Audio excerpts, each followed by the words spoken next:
hi, welcome to video 2. This is the Great Rehumanization number 2. And so today we're going to, like I said in the introduction video, we're going to take things piece by piece. Real simple things, all right? It seems to me, like I mentioned in the first video, our language is just getting obliterated by politicization. We don't even know what we're talking about anymore. We've been throwing labels at each other so much and so often that we just don't even know what they mean anymore. So we're going to start with just this idea of left and right on a political spectrum, okay? We're going to get real simple about this. Left and right. We hear things all the time these days, especially about it. These radical leftists, you know who I'm imitating there, radical leftists, fascists on the right, it's communists and Nazis. We just need to start talking about what the real language is and what I feel is the truth we should be going for here, all right? So left and right, we have two hands, exactly, okay? I'll make it real simple in a simple analogy right now. If we're lucky enough and fortunate enough to have both hands working for us, we could be more or less left-handed or right-handed. Some of us are ambidextrous. We use them both. But anyway, left and right. The ideal situation is to have two of them and to have them working together in some coordinated fashion to maximize our efficiency in life. Just using these. Basic analogy here, you can see where I'm going with this. Ideally, in a healthy political system, it would be a similar thing. Now let's talk about why a little bit, and let's talk about what this is. First of all, the whole idea of left and right. This goes back to France, right before the revolution, okay? The people sitting to the left of the King of France, okay, and this is just how the assembly was set up. So the people on the left, they represent the common people, all right? The people up to the right of the king, they represent the clergy, the hierarchy, then the landowners. That's pretty simple, okay?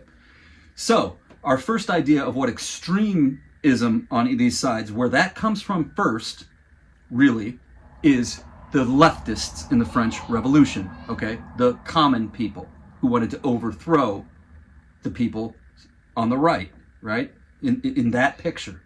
So let's just stop there for a second. The whole idea of it goes back to revolutionary France. So if that gives you any idea that we're tied to the past or stuck in it or removed from it, all of those things are true. So just know that.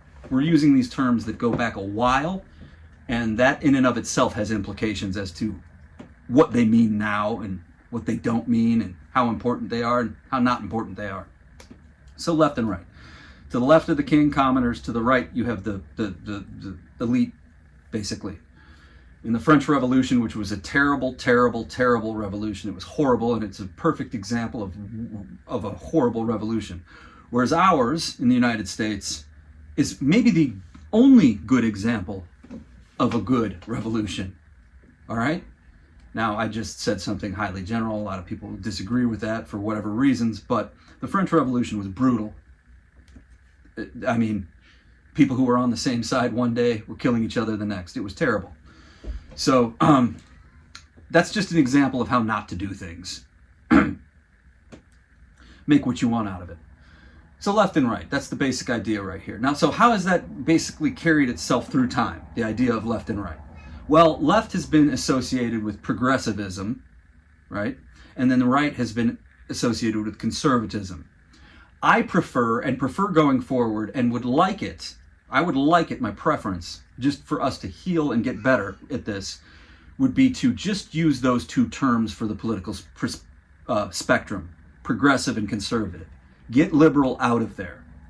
Because you can be a more or less progressive liberal or a more or less conservative liberal. What we need to do is get with the basic idea that in the Western world, in the United States, in the tradition we're coming from, we are all liberals. Okay, we need to give each other that much credit to start off with. The radicals have nothing to do with what most of us are about. Most of us are about justice and freedom and liberty and some balance of those things. So for example, a traditional argument would be the more justice we have, maybe the more freedom we lose. Maybe the more freedom we have, the less justice we have, being applied. That we can work that stuff out. We continue to do that, all right? But most of us are in favor of both, and both being prioritized. That would make us all liberal, all right? So going back most of our history, that's where we were. You can be more progressive as a liberal or more conservative, but let's get that straight. Take the liberal pejorative thing out of there right now, and let's just say that it's not a bad thing to be progressive or conservative either. It's just a tendency, and that can change depending on the situation. I could present you, or you could maybe even think about times in your life where you really thought things needed to change pretty quickly. So in that sense, you were more progressive. No, we need to try something new here. And you could even be a person who is mostly hesitant and doesn't like change and still be really progressive in one instance. So depending on the circumstances, depending on the moment of the time, depending on your age and where you're at in life, you may be more or less progressive or liberal. I mean, progressive or conservative in your liberalism, okay? But let's just give each other at least that we come from a liberal tradition, that none of us are extremists. We have to start there. We have to. Okay, so left and right and what they mean. So basically left, in terms of being progressive, that means basically what the words mean, but we're having trouble with the words, so let's go through it. A leftist, or somebody who leans left, is really eager for change, let's say. Wants to see more change more quickly, all right? And like I just said, that can move around a bit from person to person. Somebody who is more conservative values tradition more, okay? And usually comes from some circumstances in life where they've been able to appreciate their traditions. Let's not forget about that. So we'll get into that a little bit, why a person becomes more progressive and becomes more conservative. These things can be highly circumstantial. We have to talk about that. Because really, if you tell somebody where you're born, where you're from, we can figure out what your political leanings are. That shows us really how circumstantial all of this is.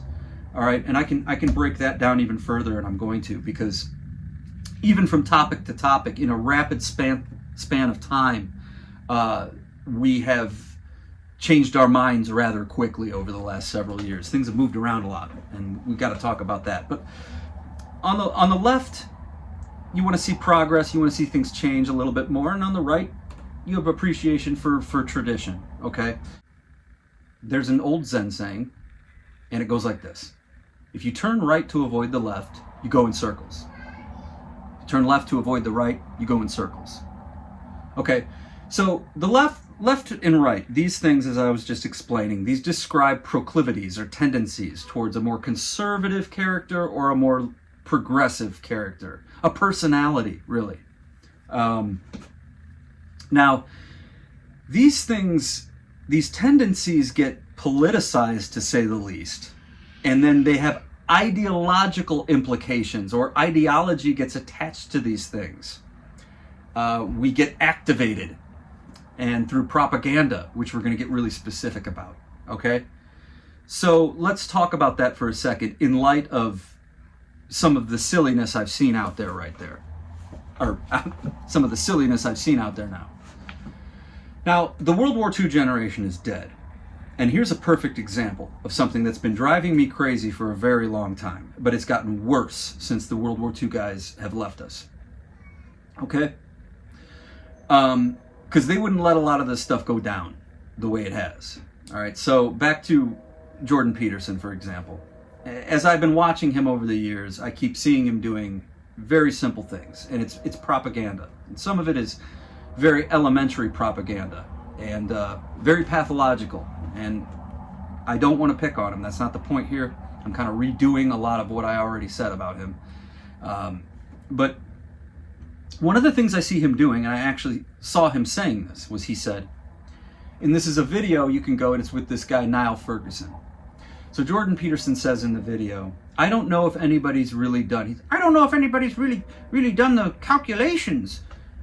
He's saying that he doesn't know if anybody's really looked into the fact that the Nazis maybe weren't right-wing, that they may be left-wing. That, I don't know if that's been sorted out.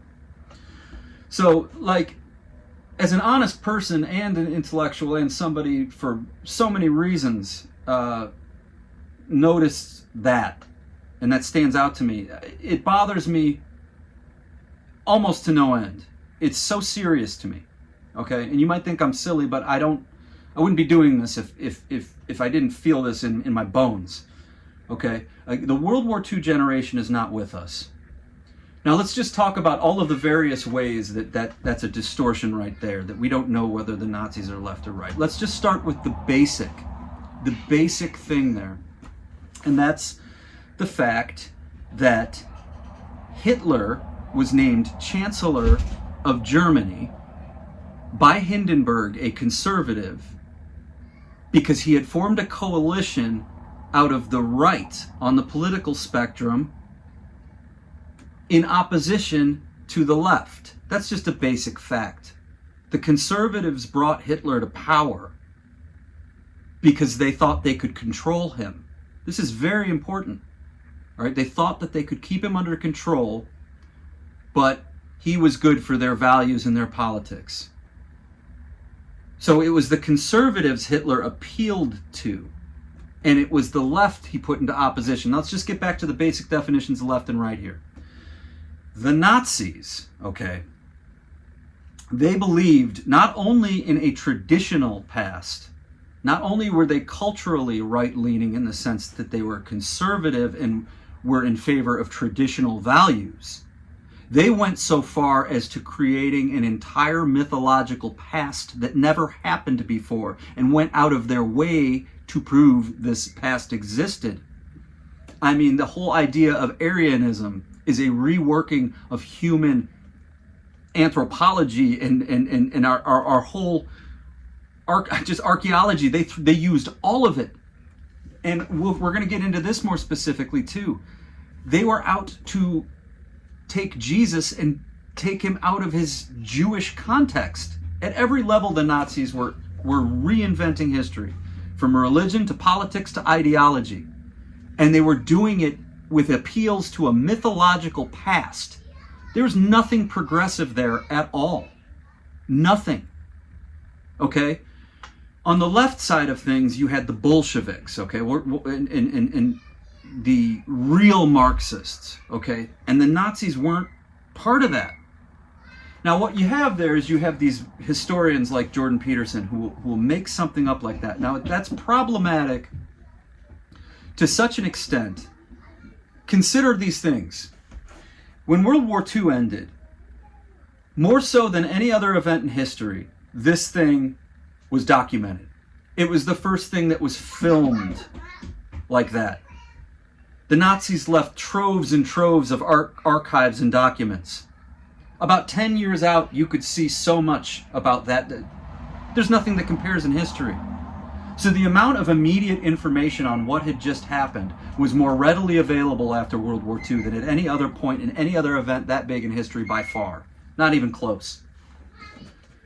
So, my grandfather was a history professor who fought in this war. He landed on Omaha Beach, okay? So did his colleagues, a few of his colleagues, right? I knew these men, okay?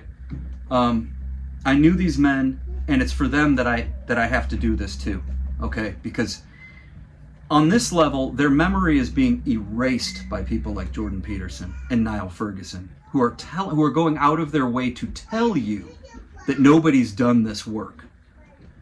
There have been thousands and thousands of books written about World War II. Really smart men, professors like my grandfather, who did the heavy lifting in that war, and then spent the rest of their lives trying to make sense of it. Many, many, many, many thousands of men and women whose lives' work was understanding that conflict. Trust me, they put the work in. More work into it than Jordan Peterson will ever do. If Jordan Peterson stopped everything he was doing right now and started putting all of his time and effort into studying and understanding World War II, he wouldn't scratch the surface of the work that's already been done there. He wouldn't. To say that nobody's done this calculation is the most highly mendacious thing I've ever seen anybody say who is taken as seriously as this guy is. So on that level, it's terrible to begin with. It's so bad. Now, why is he doing that? We're going to get into that too when we start talking about propaganda. We'll get into it more. But this is the idea about left and right. And I'll just give you a little hint. I'm going to go there for a little bit. None of the men that I mentioned that fought in World War II It doesn't matter what political spectrum they're on, but let me talk about the guys who are more progressive and more on the left. They never felt the need at any point in their academic careers to point at the Soviet Union and deny that the Soviet Union was a leftist extreme. They never had that in them. They felt no need to, because the simple fact of the matter is that both left and right can go in extremes. The Nazis were extreme right. End of story. There is no more work that needs to be done. The magnificent level of insult that it is to say that it hasn't been calculated. It's an ego mendacity that is extraordinary. It's hard for me not to be angry and to just make videos about Jordan Peterson, because that whole statement, along with many, many, many, many others he's made and the things he's done, are so insulting that it's hard, if you wrap your head around it, to think of him as a decent human, just a decent person at this point. It's really difficult to think that that man is a decent man doing anything good. All right, see, I'll go into that. That's how I really feel. It's how I really think about the whole thing. So the men that I knew that fought this war, that did the heavy lifting, that spent their lives as individuals trying to make sense of it, who saw the horrors, who saw Omaha Beach. If you don't know what that was like, getting out in Normandy and seeing that, and then if you were a really smart guy who went on to teach about that conflict, and then to see Jordan Peterson say, "Oh, I don't think this calculation's ever really been done," and then to see where Niall Ferguson takes it from there. We're going to get into that video too, because it's really important. But left and right can go in extremes. It doesn't matter. There's no need to play this game of denying where somebody is on a political spectrum. The honest thing to say is, wait, we need to be careful, because the seeds of ideology, the seeds of totalitarianism, ideology is underneath all of it. In every ideology, there is that seed of totalitarianism. It can go badly wrong if we start excluding all ideas out at the expense of one. That's what happens when you go extreme to the right or extreme to the left. There's no reason to be dishonest about it. The Nazis went all the way to the right, leaned into it, and for all of the damage and horror that they inflicted on the earth, they were in power for 12 years. Okay, so left and right, we need to understand the basic idea of this, and to also understand that the ideal situation is for conservatives and progressives to work together just like we have two hands, and to stop this nonsense. So I have a lot more to talk about history and the Nazis and the Soviets and those things going on. But just for now, the Soviets and the Bolsheviks were the most extreme type of socialists you could have. The most extreme. We're going to talk about that word socialism, because it's not really a bad word either. Socialist does not mean that you are a Marxist communist.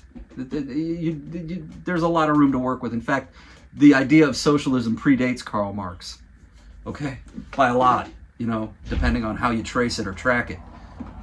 But left and right is a mythology, and it's most useful to people who want to control us, who want to feed off of our anger and resentment, and who want us to go after each other for their own purposes, for their own agenda. We need to back off of it. All right, I'll see you for video 3 soon.